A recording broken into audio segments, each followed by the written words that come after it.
Hi, folks. Welcome back to Life Work Podcast. I'm Wendy from Wendy K Consulting. And as you know, this podcast is all about me having conversations with really interesting people around how they are pursuing their passions in search of joy and meaning in their life. And today's topic is something that's really unique. I don't think I've done a topic like this, or I've even heard of it until a few months ago. So this is a conversation with a real divorce coach. Yes, a divorce coach. When I first heard that, I thought to myself, well, that's a little bit of a contradiction because I think of coach and coaching as growth and potential and one's development, all the positive things. And with my background and the cultural influences and social influences, I don't always think of divorce in the best light. So it's kind of like a little push and pull, like, okay, divorce is bad, but coach is good. So what are we doing here? But I have the pleasure of meeting Cindy here some months ago in an entirely different context. And she's just an amazing conversationalist. So I'm so happy to have her here. So Cindy, welcome. Tell us a little bit about yourself, what you do. What is a divorce coach? Hey, Wendy, I'm excited to be on. Thank you for the opportunity. There's so many bing bings happening when you were talking because there is a lot of stigma when it comes to divorce, especially being a woman of color.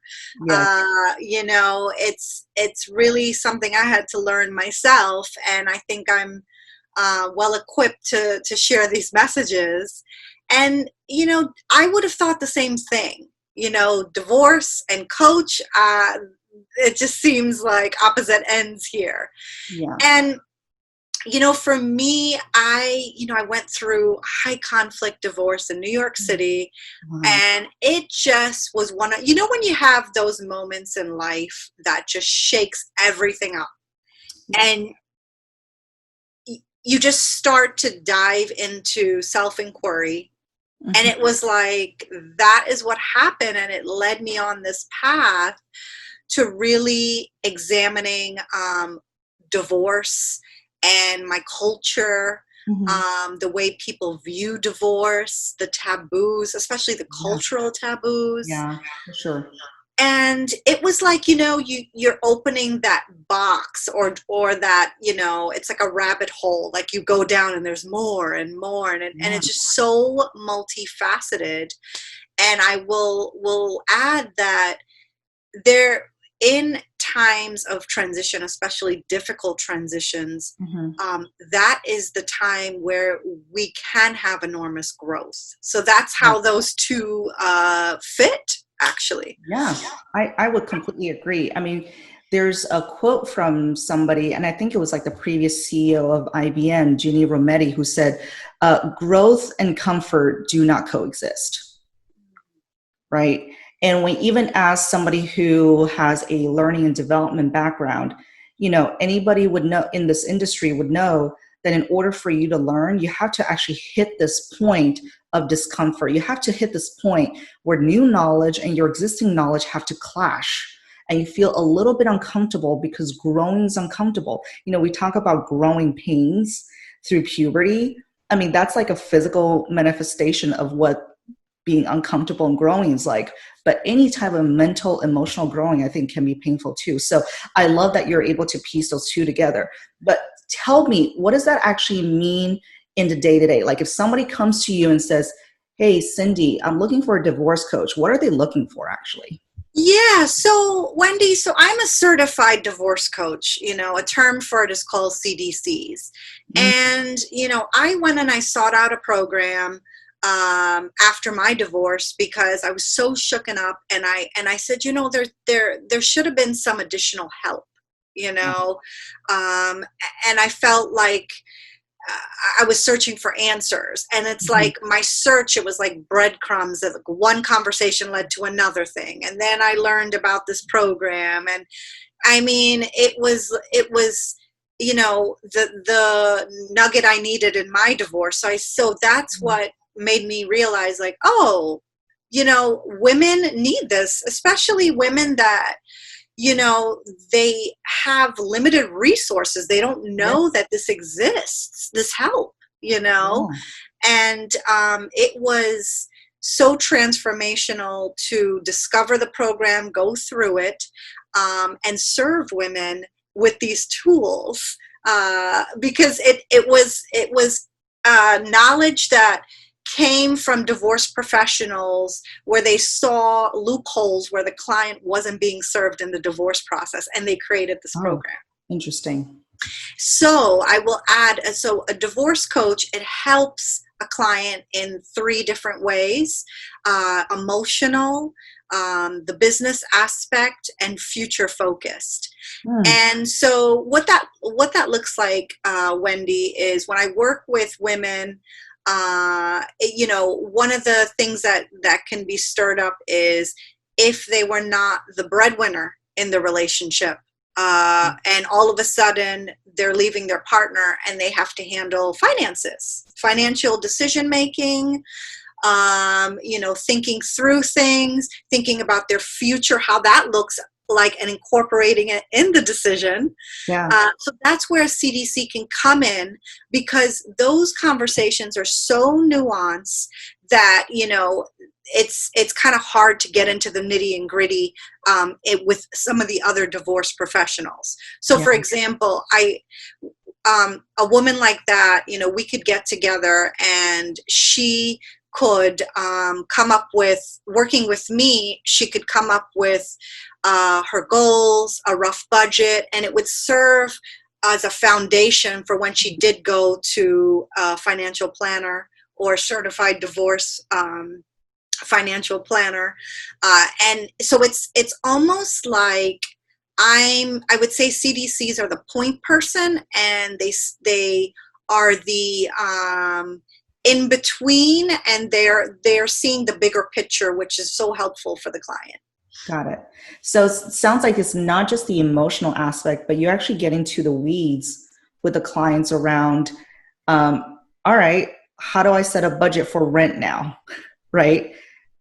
Things like that. Yeah, in our program we were given that's called informational gathering documents, and it's the in between documents. They're not legal documents. Mhm. I got to say, I don't practice unauthorized law or Yeah. anything. So it's really um, documents that help a client start the beginning, of thinking through something before they actually meet with the professional. So another example could be like if the woman's going to meet their divorce lawyer. Mhm. Okay, we can coach together, coming up with what questions would be of value to ask. Yeah. What is important to them in the future, Mhm. and they would have came up with goals and see if it aligns to, what they would like to ask, Yeah. and see happen. And that really serves the lawyer, because here the client comes, professional, organized, and credible. Yeah. So do you work mostly with women? Because you use the example of the woman. Yes, a lot of my clients have been mostly women, and it has been, I think maybe because women, I think they are more apt to ask for help and guidance. So that's how it has been. But I have worked with men as well. Okay. Do you see that the questions they have or the type of help or the type of coaching they need is different between your male clients and female clients? That's a great question. What when folks come to me, it's really, they're in a place where they're confused and they're actually trying to make sense of their right next step. So you would think it would be different, but really it's not different. What may be different is the communication style. Sure. Yeah. So your area to me sounds pretty new. Like I hadn't heard of it until, we kind of connected a few months ago. And I strongly believe that in any areas of life where there's transition, we need to provide people support. And I'm glad that there's, this profession, this certification out there. So how do these people find you? Right? Like, um, how are you helping yourself being found, right? For especially for people who really need you. Yeah, I gotta say, that was like when in any business that you run, you have to figure out where's your clientele, Yeah. and you're right. A lot of the beginnings of doing this work was educating other divorce professionals Hmm. that this service exists and how it works, and then also speaking. So that was another avenue that I tapped into to really get the word out of this kind of offering, and that those two avenues really have served me well. Okay. All right. Well, I'll keep that in mind in the future if I want to, kind of put down, put out Wendy K Consulting as a full-time shingle. So I really want to talk about the cultural and social taboos around, the kind of the area you're in.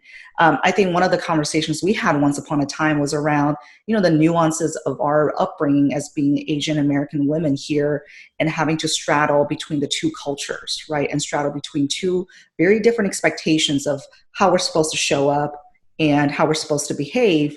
Trying to honor both, but not having to essentially sacrifice our authentic self to, kind of please one or the other. Um, Now, the topic of divorce is very taboo, at least in very traditional Chinese culture. I haven't been back in a long time, so I can't speak intelligently to how divorce is seen today in China. But I just know growing up, the topic of my parents divorcing was a really huge taboo. It was taboo in the sense that, if they were going to go through it, we can't let anybody know. Don't tell your friends. And it wasn't like, it was almost seemed like, it might be perceived as shame. And then even after they went through the divorce for a long time, my mother was seen as this woman who was maybe thrown away, Mhm. even though, she went into it mutually as well. And she felt, I think, empowered through the process. Even afterwards, she was still seen as this person like, oh, you're a discarded person, you're unwanted. Like that's what divorce meant. So there's a lot of labels and a lot of these kind of cultural shame that goes with this. And so I want to hear a little bit about kind of what were your cultural taboos around this and how did you have to overcome them? Yeah, a lot that you said, it really hit on what my book addresses. Show us your book. There it is. Okay. Winning your parents' approval for divorce. Oh my gosh. That is such an awesome title. That is awesome. Yes, and I just came up on my 1 year since it was published, and the audio has just been released. So it's a auspicious time for this book. So yeah, I want to touch on those things that you mentioned. One of the things that I notice is, and I notice this in divorce, in general when it comes to women, is feeling like they failed Mm, in some way, and I've actually seen that across the board, mm, color, religion. So you have that. And I think from my personal experience, I felt that. And certainly like my roots are Indian, Chinese, and Caribbean. okay. So I grew up, my mom is from a Hindu background, my dad's from a Christian background. Okay. And then You've got complex layers there. oh, absolutely, absolutely. So there was a lot of traditions, taboos, layered, that I really, then you have the diaspora. It was just a lot. So, but I want to go back to the discarded woman, Mhm. because that is, that is really something prevalent in these. What I experienced in both sides is you see that, automatically the shame and the blame goes to the woman. Mm, Oh, they didn't work hard enough. What's wrong with them? I mean, I remember I went to a wedding and an aunt whispered under her breath something like, "Oh, I can't believe he left her," mm, and it was, and one of the things I had to realize was a lot of the thoughts from the culture came from old thinking from their elders. Yeah. And it had actually nothing to do with me. And did I learn this overnight? Of course not. I mean, there's so many nuanced steps. There's so many self-inquiry, experiences one needs to go through to really come full circle, Yeah. So, yeah, it's very common what you're saying. For me, I think what made this successful for me to feel empowered after my divorce was I took the approach of, well, what can I learn from this? Mm-hmm. I actually became a student, of understanding, my culture, how the religion plays into it, how the environment plays into it, understanding my parents' upbringing. These are some of the steps in my book. Is It's really, in order for us to go forward, we need to acknowledge presently what is happening, Yeah. and take responsibility for that, and then go towards how did the past play into this, and then where would I like to go in the future. It is it's admirable, it's inspirational. It's like you're such a role model in being able to take that situation and becoming more curious, right? Because I automatically think, like, if I heard my relatives say that about me, or if I was being perceived this way, like, my first reaction is defensive. Like, I'm going to show you, what, I'm going to divorce even harder now because you said this. So this rebellious side of being defensive, of being angry, automatically comes up, and I want to push things away. And you did the opposite, which is you actually brought it closer to you, and you said, well, let me try to actually understand this more. And you took your kind of very intimate, like, personal feelings almost out of it. And that just seems really hard to do. And that's almost like, wow, like if we're talking about growth mindset, I mean, that's like a great example of that. Yeah, what, thank you for that. And I think what I was learning in that time, Wendy, was the always of responding, like being upset with elders, feeling unheard and not seen, feeling like, buying into stories of being the discarded woman, and taking on that. I saw that was not going to get me where I wanted to go, which was feeling good about myself, right. And seeing, what could be for me, what it was almost like, in order for me to model something new for myself, I had to detach from old ways of how I used to react, and also come in with compassion for the aunt that said that, or the parents that didn't understand why am I leaving my marriage. So it took some time, for sure. Yeah, I can imagine that must have been really hard, especially for your parents to kind of finally embrace, acknowledge, right? Because, I mean, it sounds like some of our cultural background, there's some similarities in the sense that, if you were probably in an unhappy marriage, you just kind of suffer through. You kind of like just bear down and just, kind of go through with it. Versus the light you're taking in, which I think is kind of like the positive light of divorce, is that it really, at the end of the day, is about pursuing your own happiness, right? Because you're acknowledging that something's not working, and that you're still placing a priority for your own well-being, and that this is the best way, even though it's not pleasant, that this is still necessary for your wellness, your happiness, your meaning in life. Yes, and I want to make mention to two things. One is, I don't advocate divorce.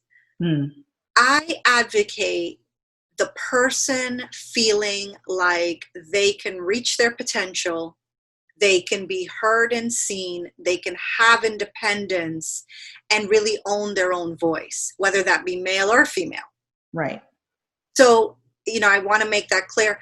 And the other thing too is it, it's this when folks come to me for divorce coaching, it doesn't mean that they're going to have a divorce. What it means is after, like for example, someone could come to me in a stage of should I or shouldn't I get a divorce?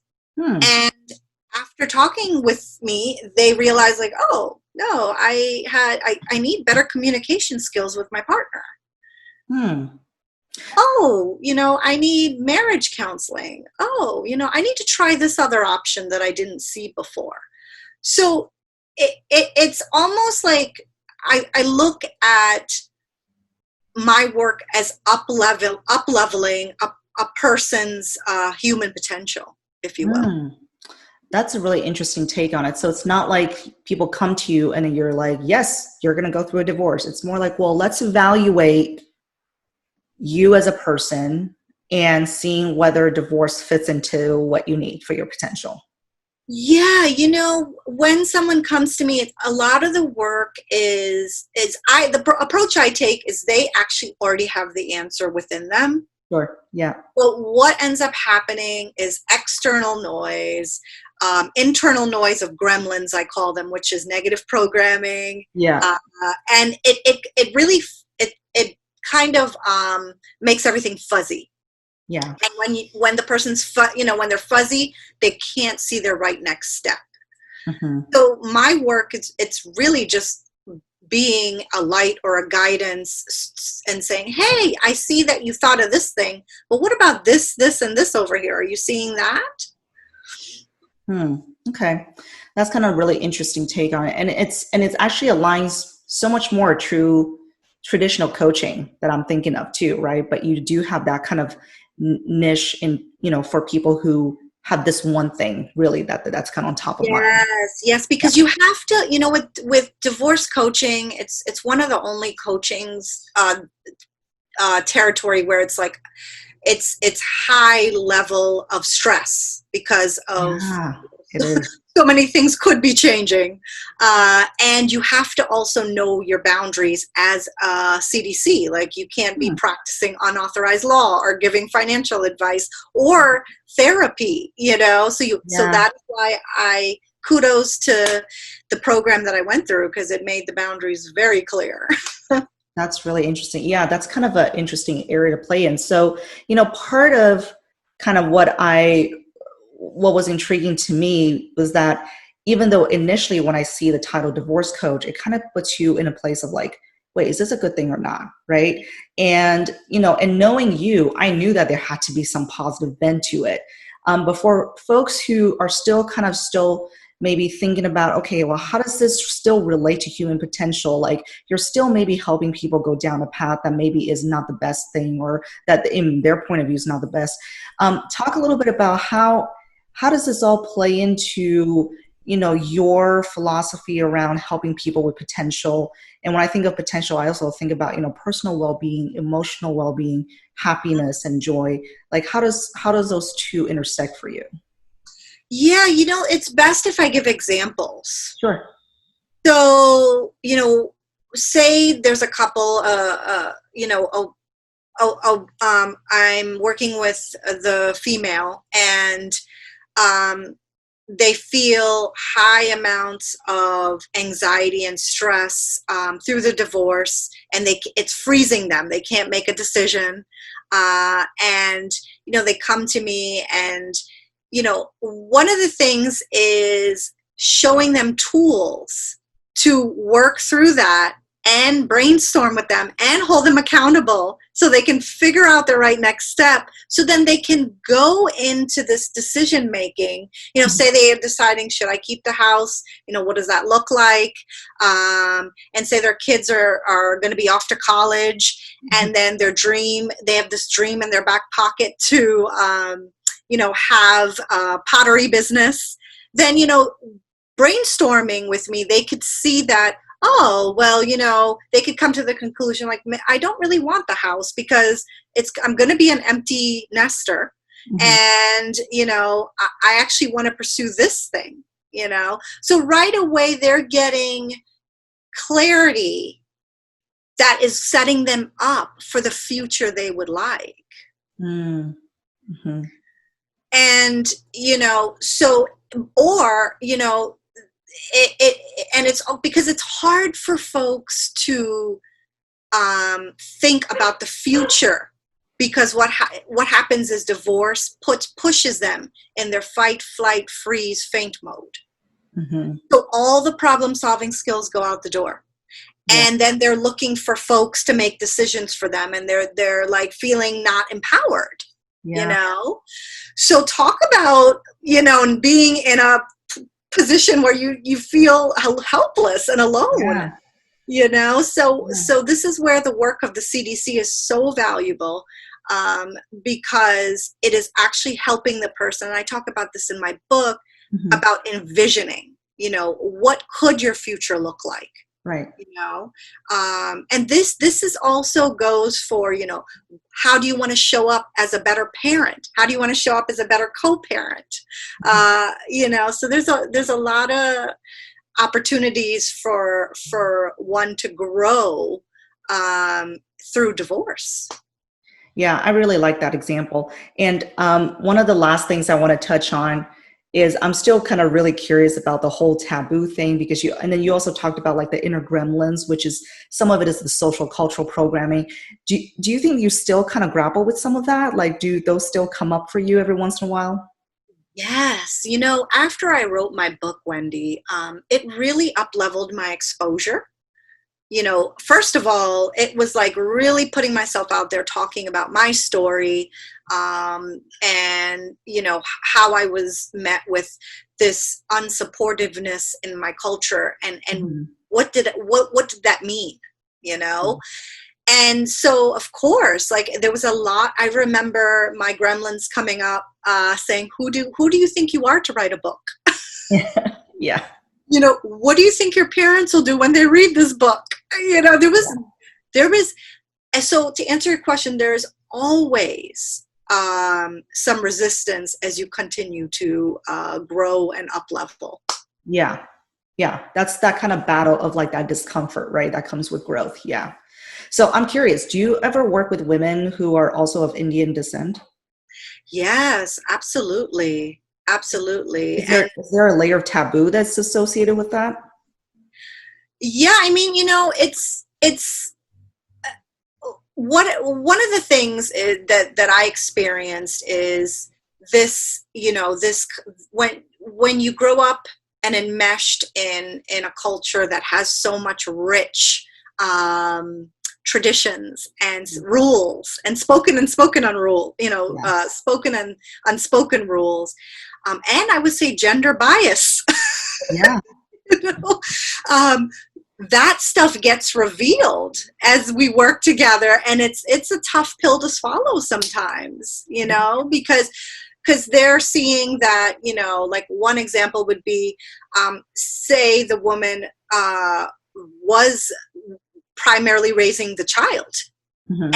and, you know, all of a sudden they're leaving the marriage, and there's guilt coming up that, you know, the child could be blaming them. Oh, you're breaking up the family, you know, and then say the husband is not, you know, is kind of being hands off, Mm-hmm. and say the wife did fill that emotional role that their partner wasn't unable to. So all these things that, you know, have to be looked at as they continue to go on the path of their own voice, owning their own voice and independence. Yeah. I almost think it's kind of an advantage because you've had the background that you do, and that you have gone through the experiences, because it gives you that extra layer of, I think, wisdom and empathy, right? To work with women across the board, because, you know, depending on what cultural background or what social, you know, norms you grew up with, uh, you're going to be battling different things, you know? So I think that you have this unique empathy because you've seen some really, you know, really strict rules around what it means to have a family, what it means to divorce. and also you went through it yourself, and you wrote a book about it. So there's just that extra layer there that I think that could provide your clients with some really great support. Yeah. So before we kind of wrap up, and I'm just kind of curious for folks who are listening, if they're curious to hear more about what you have to say, like you say you do a lot of speaking engagements too, if they're curious about that, or there's somebody who's watching this saying, maybe I need to kind of talk to her too. How do you like to get connected? How do you want to be reached? Yeah, folks can visit my website, stillnessblooms.com. They can connect with me on Facebook. I have a Facebook page called Stillness Blooms. And they're also welcome to connect with me on LinkedIn too, Cindy Gunraj, because, a lot of the women that I work with are busy working professional moms. Yeah. So. Okay, well, that's great. So folks, the contact information is below on the screen, and you have my email and my contact information, my website as well. So remember, if you really found this interesting, or if you have comments and your own experiences to share, make sure you drop me a comment. I would love to hear about your perspective on this as well. Make sure you like and subscribe and share with your friends too. Thank you so much, Cindy. This was a really lovely conversation. Like I always said, you're a great conversationalist. I could talk to you forever, just because, it's always a pleasure to talk to somebody who has not necessarily the same background or same upbringing, but just, meeting some of the similar challenges of having to, kind of, like I said, like it's like you're between two forces of like being part of dominant culture and then being part of your culture. So again, always a pleasure. And folks, hopefully this was a pleasure for you as well. Make sure you subscribe and like. All right, thank you. Bye. Thank you, Wendy.